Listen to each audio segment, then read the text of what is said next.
So the car runs on about 6, maybe 5 cylinders until it gets a bit of heat in it, and then I'm pretty sure it's running on 8.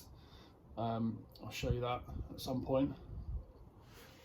I've put some of this ring seal stuff in it, which is it's like a really thick oil.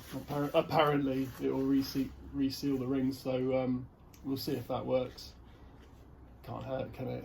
I mean, we've got a cooling system. I've actually put some coolant in it as well, rather than water. I've flushed it a few times, and I've bought new hoses. I bought new hoses from America because it was about the same price as getting generic ones, thinking that the ones from America would fit properly, and they don't. The top hose is completely wrong, so I still need to sort that out. But I've got heater hoses and I've got a bottom hose. The bottom hose was so old it crunched inside. I've never seen that before. It was going to explode. So that's good. So I can leave the car running for a bit now. The heater matrix exploded, so I've just looped that off for the minute. I'll deal with that. I'm going to put a modern heater matrix in it anyway, but not this week. I've got the charging system working, so we've got an alternator, it's charging. The light in the car isn't coming on for some reason, don't know why. I think maybe there's an earth issue with the cluster in the car, or a power issue, one of the two. But none of the lights in the dashboard. That's kind of the next thing to do. I've started tapping into the wiring, so I can actually start the car on the key now, which is good. Don't have to do it from the engine bay. And also I've wired up a electric fan rather than the finger chopper, because I like my fingers attached usually. The gearbox was absolutely full of mashed potato, and the reason for that seems to be that there's an oil cooler inside the radiator, and that's mixed with coolant, and that's why the cooling system was full of potato as well.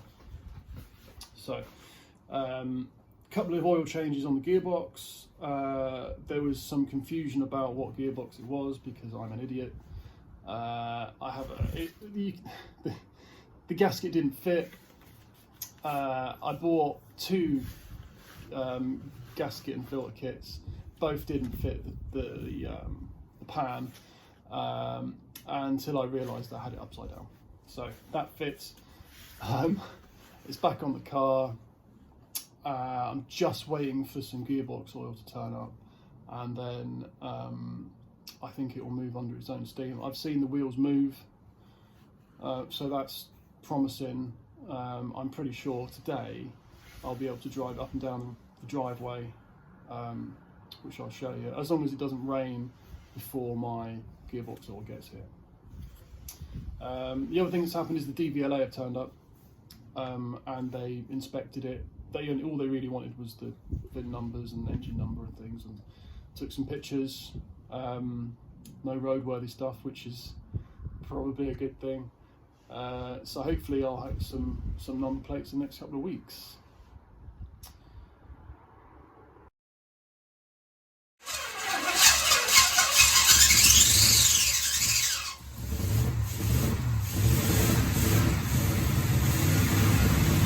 So it runs pretty terribly for the first minute or so.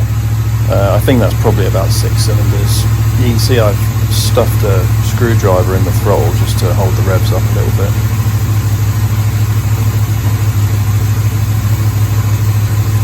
I'm just checking the gearbox isn't leaking, because I've just changed the gasket. I need to get the car down off the axle stands. I'll cut most of that out.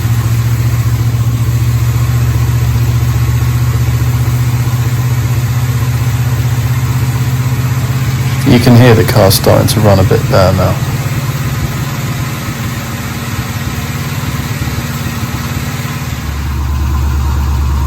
The car's been running a couple of minutes. I reckon that's 8 cylinders now.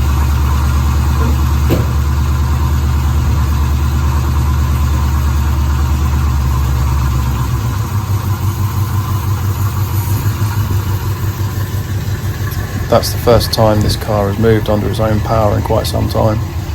The engine was lock solid and full of water a couple of weeks ago.